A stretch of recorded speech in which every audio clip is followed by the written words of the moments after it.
ഈ ദിവസത്തിന് ഇങ്ങനൊരു പേരിടാൻ പല കാരണങ്ങളും ഇമാമിങ്ങൾ നമ്മോട് പറയുന്നുണ്ട്. അതിലെനിക്ക് ഏറ്റവും ഇഷ്ടപ്പെട്ട ഒരു സംഭവം ഞാൻ നിങ്ങളോട് ഓർമ്മപ്പെടുത്താം. മുഹറം 10 ആഷൂറ എന്ന പേരിൽ വിളിക്കപ്പെടുന്ന ഈ ദിവസത്തിൽ 10ഓളം അമ്പിയാക്കളെ അള്ളാഹു പല ദുരന്തങ്ങളിൽ നിന്നും രക്ഷപ്പെടുത്തിയതായി കാണാം.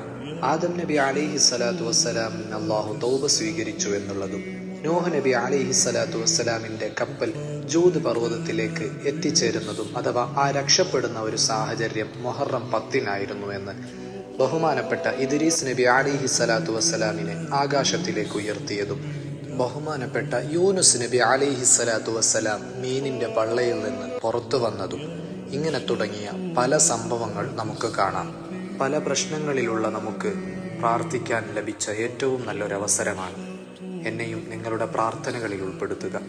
എന്തൊക്കെ പ്രയാസങ്ങളാണെങ്കിലും, ഏത് രൂപത്തിലുള്ള രോഗങ്ങളാണെങ്കിലും